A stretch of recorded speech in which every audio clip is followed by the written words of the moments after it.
마음을 움직이시는 하나님이라는 제목으로 하나님의 말씀 전하도록 하겠습니다. 제가 좀 목이 조금 잠겼는데요. 제가 한번 목이 완전히 상하더라도 제가 한번 열심히 한번 말씀을 전해보도록 하겠습니다. 다니엘은 유대 귀족 출신으로 그에게는 안락한 삶이 보장되어 있었습니다. 그랬던 그의 인생은 하루아침에 불투명해집니다. 다니엘을 포함해서 하나냐, 아사랴, 미사엘 그리고 다른 유대 귀족 청년들에게 큰일이 난 것입니다. 왜냐하면 느부갓네살이 BC 605년에 예루살렘을 침공하여서 왕과 유대 사람들을 끌고 갔기 때문입니다. 다니엘도 그 자리에 있었습니다. 거기에다 포로로 끌려간 사람들은 신앙의 상징인 예루살렘 성이 적들에게 공격당하는 것을 눈으로 보아야만 했습니다. 그리고 거기 있는 성전 기구가 마르둑 신전, 적들의 신전에 옮겨지는 것을 눈으로 보아야만 했습니다. 이것은 무엇을 얘기할까요? 지금까지 의지하였던 것이 하루아침에 송두리째 뽑히는 그런 경험입니다. 그들에게 이런 상황이 무척 당황스럽고 두려웠을 것입니다.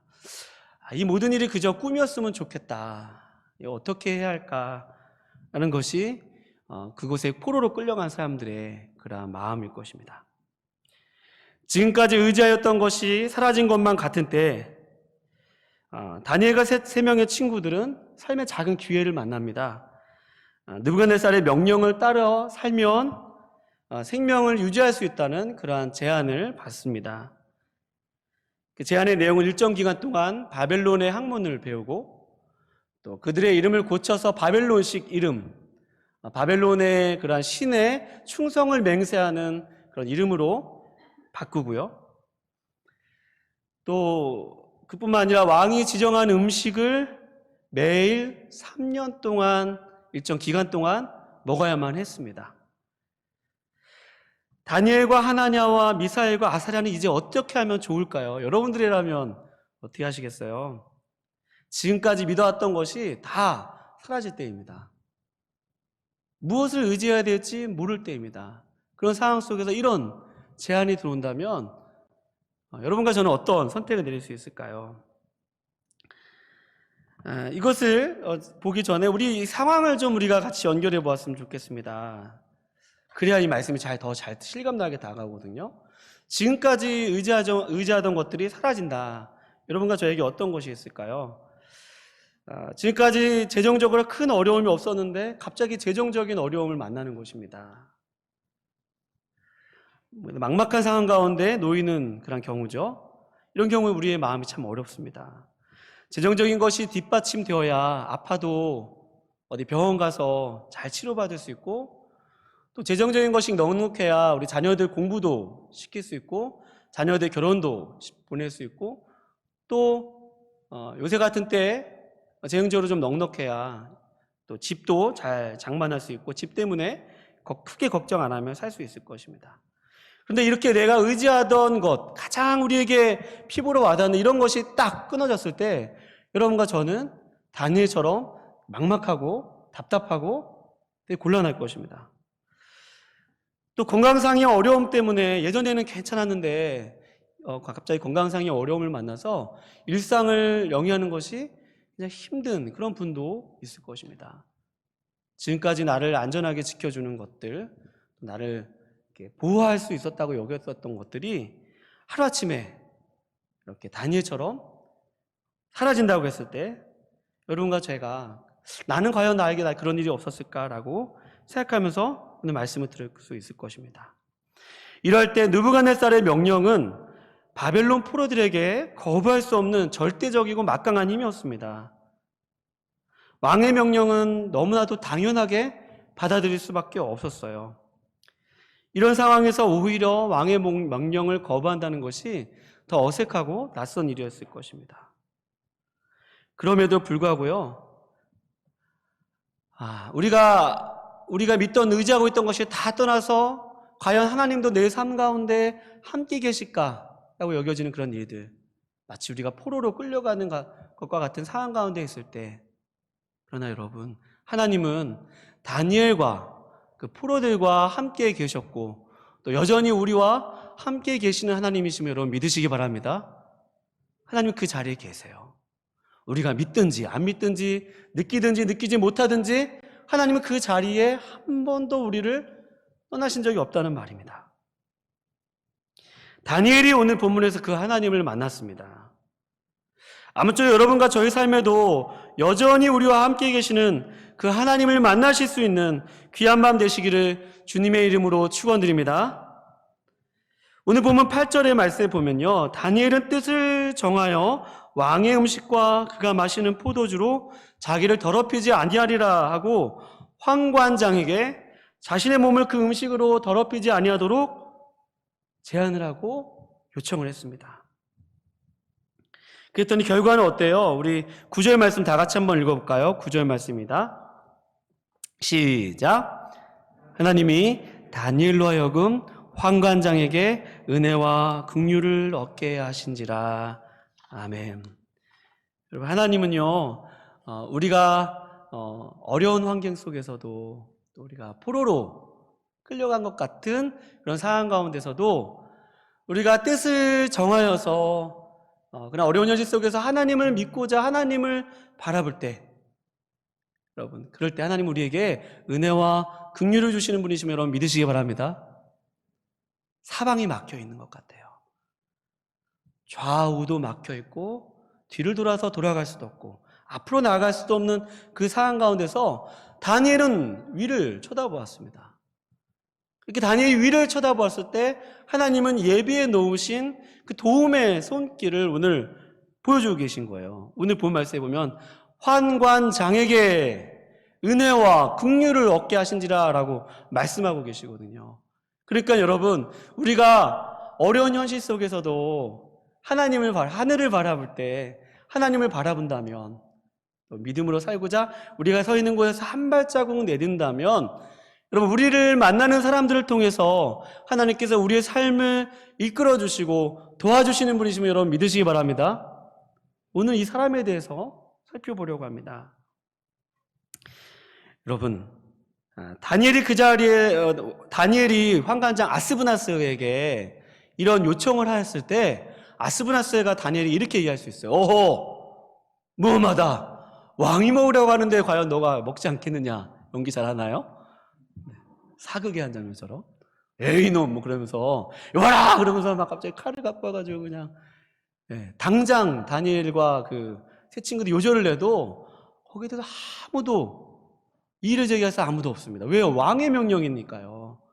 그러니까 다니엘은 지금 목숨을 걸고 이런 얘기를 하고 있는 것입니다. 그런데 오늘 본 말씀 10절 말씀에 보면 환관장이 다니엘에게 이르되 내가 내 조항을 두려워한다. 너가 어찌 음식을 먹지 않아서 너 얼굴이 만약에 다른 저 청년들보다 얼굴이 초췌해지면 내 목숨이 왕에게 날아갈 거야 라고 오히려 다니엘에게 사정하고 있는 환관장의 모습을 볼 수 있어요. 여러분, 이게 사정하는 것이 느껴지세요? 사정할 필요가 그러니까 조율할 필요가 없는 문제입니다. 야, 그냥 먹어 이렇게 하면 되는 문제거든요. 근데 지금 환관장의 마음이 조금씩 동요하고 있는 것을 우리가 느낄 수가 있어요. 그래서 우리가 여기를 통해서 알 수 있는 것이 있어요. 그것은 하나님께서는 이렇게 우리가 하나님의 뜻대로 살고자 할 때 한번 우리 같이 표현해 볼까요? 마음을 움직이시는 하나님. 제가 혀가 짧아서 하나님이 잘 안 돼요. 마음을 움직이시는 하나님. 네, 하나님. 네. 하나님이 우리의 마음을, 하나님이 사람의 마음을 움직이신다는 거예요. 그러니까 환관장이 벌써 마음에 동요가 일어나기 시작했다는 것입니다. 그래서 당장 그것을 허락하시지 않았지만 여기서 할 수 있는 것은 생명만큼은 다니엘이 유지할 수가 있었다는 사실입니다. 그러니 여러분과 제가 이를 통해서 우리 삶에 조금 해석할 수 있는 요인이 있습니다. 우리가 삶이 낯선 곳에 있을 때, 또 어려운 현실을 만났을 때 우리 만나는 사람들이 있어요. 하나님, 왜 저 사람은 과연 만나가지고 나의 삶을 이렇게 힘들게 하세요? 아유, 나한테 저렇게 함부로 얘기하고 나에게 못되게 굴고 저런 사람들을 왜 나한테 붙여줘서 안 그래도 힘든데 나는 저 사람 때문에 너무 힘이 듭니다. 혹시 여러분 그런 사람이 있으세요? 그러나 하나님은 그런 사람일지라도 하나님이 한번 마음을 움직이시면 여러분 그런 사람들을 통해서 우리의 삶의 어려움을 해결해 주시는 분이시면 여러분 믿으시기 바랍니다. 이건 제가 삶에서 몇 번 경험을 했습니다. 제가 원래 성품이 좀 연약하여서 이렇게 원수들이 좀 몇 번 인생에 여러 고비마다 있었어요. 근데 제일 힘들게 했던 분이 계셨는데 목사님, 선배 목사님 중에서 저도 생각해 보면 부족했던 것 같아요. 첫 사역지의 선임 목사님이셨는데요. 제가 지금 선임 목사 역할을 담당하고 있잖아요. 근데 그분이 저를 되게 힘들게 했는데 그분과 결국은 잘 지냈어요. 결국 나중에는 밥도 자주 먹고 얘기도 많이 하고 그럼 서로 오해도 풀리고 그런 사이가 되었습니다. 그리고 이제 서로 이제 각자의 그런 사명을 따라 또 부르심을 따라 옮겼는데요. 저희 아버님께서 소천하시기 직전에 정말 제일 좋은 요양원에서 남은 여생을 보내셨어요. 그것을 추진한 사람이 저거든요. 근데 그 도움을 주신 분이 바로 그 목사님이셨어요.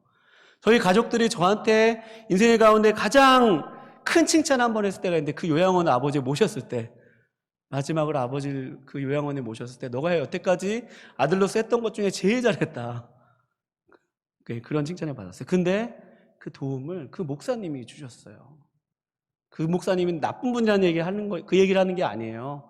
여러분, 우리가 어떤 사람을 만나든지 하나님이 한번 사람의 마음을 움직이시면 여러분 그 사람을 통해서 우리의 일을 해결하실 수 있는 그 하나님이시라는 사실입니다. 하나님은 그렇게 사람의 마음을 움직이시는 분이십니다. 잠언 21장 1절 말씀에 보면 이런 말씀이 있어요. 왕의 마음이 여호와의 손에 있음이 마치 봇물과 같아서 그가 임의로 인도하시느니라. 아멘. 무슨 말씀이에요? 왕의 마음이 보의 물과 같대요. 여러분 보 아시죠? 물이 그릇에 담겨 있으면 이렇게 보가 물길이 이렇게 있다가 바뀌면 이쪽으로 흐르고 이쪽으로 보가 바뀌면 물이 이쪽으로 흐르거든요. 근데 보의 그 방향을 바꾸시는 분이 하나님이시라는 거예요. 물길을 바꾸시듯이 왕의 마음에 그 마음을 움직이시는 분이 하나님이시라는 것입니다. 여러분 아무리 절대 권력을 가진 사람의 마음이라든지 또 우리의 직장에서의 상사분의 마음이라든지 또 우리의 거래처의 누군가의 마음이라든지 또 심지어 결혼을 앞둔 우리 청년들이 결혼 승낙을 못 받을 때 그 배우자가 될 사람의 부모님이라든지 그 누구의 마음이라도 하나님이 한번 움직이시면 여러분 움직이실 수 있으면 여러분 믿으시기 바랍니다. 믿으십니까? 얼마나 신나는 이야기예요. 이 하나님이 어떻게 마음을 움직이시는지 계속 살펴보면 환관장 아스브나스에게 다니엘이 왕의 음식을 먹어도 되는지 물어봤을 때 바로 허락하지 않았습니다. 그래도 다니엘이 이것에 굽히지 않고 11절 말씀에 보면 환관장에게 다시 요청한 것이 아니라 환관장이 다니엘과 하나냐와 미사엘을 감독하게 한 자, 그러니까 또 다른 관리죠. 그러니까 환관장이 지정한 그 감독에게 가서 다니엘이 다시 얘기합니다. 12절 청하오니 당신의 종들이 열흘 동안 왕에 지정된 음식과 포도를 제하고 채식을 주어 먹게 한 후에 그 왕에 지정된 음식을 먹은 청년들과 우리들의 얼굴을 한번 비교해 달라는 것입니다. 비교해 봐달라는 것이에요. 그랬더니 그 말을 따라서 열흘 동안 시험하였고 또 15절 말씀을 보면 우리 15절 다 같이 한번 읽어볼게요. 시작. 열흘 후에 그들의 얼굴이 더욱 아름답고 살이 더욱 윤택하여 왕의 음식을 먹는 다른 소년들보다 더욱 좋아 보인지라. 아멘. 여러분 그러니까 이번에는 그 관리의 마음을 하나님이 만지고 계심을 우리가 알 수 있습니다. 열흘이라는 시간 동안 우리를 한번 시험해 보십시오 라는 얘기를 들었을 때 거기서도 그 관리가 자신의 목이 위태로워서 그 말을 또 거부한다면 그 열흘이라는 시간을 받지 못했을 거예요. 그런데 하나님이 여기서도 그 관리의 마음을 움직여 주셔서 그들의 그 요청을 수락할 수 있도록 허락하신 것입니다. 그뿐만 아니라 15절 말씀은 그들의 얼굴이 채식을 먹는 그들의 얼굴이 왕의 음식 지정된 음식과 포도주를 먹는 얼굴보다 더욱 윤택하게 되었더라. 더욱 살찌게 되었더라. 할렐루야. 여러분, 얼마나 신나는 일입니까? 그 열흘이라는 시간 동안에 그들이 채식을 먹었을 때 그들의 얼굴이 더욱 윤택하게 되어졌다는 것입니다. 그러니 여러분, 우리가 여기서 알 수 있는 것이 있어요. 하나님이 이들에게 이렇게 마음을 움직이셔서 그들에게 열흘이라는 시간을 주시고 채식을 먹게 하셨던 것처럼 여러분과 삶의 현장에서 사람의 눈에 잘 보이시겠습니까? 하나님의 눈에 더 잘 보이시겠습니까? 한번 질문해 보세요. 나는 어떤 어려운 문제를 만났을 때 그 문제를 해결하기 위해서 사람의 눈에 사람을 설득하고 사람을 의지하고 또 이 문제를 해결하기 위해서 어떤 인간적인 방법을 동원하는지, 아니면 내가 하나님의 마음에 더 들기 위해서 어떤 관심을 기울이는지 한번 생각해 보았으면 좋겠습니다. 다니엘이 여기서 했던 것은 이 환관장과 그 관리의 마음을 사기 위해서 어떤 인간적인 노력을 한 것이 아니라 그가 뜻을 정하여 자기 몸을 더럽히지 아니라는 그 말씀을 붙들고 끝까지 나아간 것입니다. 그러니 여러분과 저의 삶 속에서 어려운 현실 속에서도 하나님의 말씀을 부여잡고 그대로 끝까지 간다면, 여러분, 하나님의 마음에 든다면 여러분과 제가 사람의 마음에도 드는 것임을 여러분 믿으시기 바랍니다. 그러니까 여러분과 제가 누구의 편에 있는가가 더 중요하다는 거예요. 내가 하나님의 편에 있으면 하나님께서 우리의 길을 열어주시고 우리가 갈 수 없는 곳, 우리가 이르를 수 없는 곳, 내가 해결할 수 없는 문제, 내가 어떻게 내 손의 힘으로 도저히 감당할 수 없는 그 일도 그 사람을 통해서 그 사람의 마음을 움직이시고 그 예비된 도움의 손길로 우리를 도우실 수 있는 분이 하나님이심을 여러분 믿으실 수 있기를 거룩하신 주님의 이름으로 축원드립니다.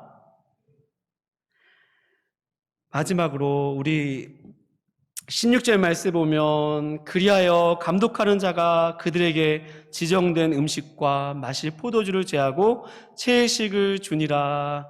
아멘. 그리하여 감독하는 자가 그들에게 지정된 음식과 마실 포도주를 제하고 음식을 주었다고 했어요. 이것은 열흘이라는 시간이 아니라 남은 3년 동안 그렇게 주었다는 이야기입니다. 열흘을 제외한 남은 기간 동안. 여러분, 이것을 생각해 본다면 환관장에게 은혜와 긍휼을 얻게 하신 하나님께서 분명히 환관장의 마음을 움직여서 이런 의사결정을 내리도록 또 마음을 움직이셨을 것입니다. 그깟 열흘 동안 먹어서 얼굴색 좀 변한다고 환관장이 분명히 이것을 자신의 정치적인 생명에 손해를 입히면서까지 해결하지 않았을 것입니다. 이것은 하나님께서 환관장의 마음을 또 움직이셔서 은혜와 긍휼을 얻게 하셔서 그들에게 남은 기간 동안에 왕의 음식을 먹지 않고 채식을 주어서 먹을 수 있도록 하신 분이 하나님이시라는 것입니다. 여러분, 얼마나 감사해요. 우리가 이 이야기와 더불어 다니엘의 제가 몇 가지 이제 말씀드렸던 그 스토리를 통해서 우리가 해석해 본다면, 여러분, 다니엘이 이 삶의 오늘 이 순간에 뜻을 정하여서 하나님의 말씀대로 살고자 그가 한 걸음 나아갔을 때 하나님이 환관장에게 은혜와 긍휼을 얻게 하시고 채식을 주어 먹게 하셨던 것처럼 다니엘은 그 이후에도 뜻을 정하고 또 믿음으로 사는 삶을 삽니다. 다니엘과 세 친구, 느부갓네살 왕이 금신상 아래 절하라고 했을 때, 저 풀무불 아래 던진다고 위협을 했을 때도 왕이시여 그리하네 하실지라도 내가 왕의 금신상을 섬기지 않겠다고 뜻을 정하는 그 세 친구의 모습을 볼 수 있습니다. 또 살펴볼 얘기지만 다니엘이 훗날 6장에 가면 다리오 왕의 그 도장에 찍힌 그 조서를 보고도 왕의 신에게 절하지 않고 다른 신에게 절한 자는 사자굴에 던진다는 그 왕의 조서를 보고도 모든 사람이 보는 앞에서 다니엘이 뜻을 정해서 기도하는 그런 삶을 보입니다.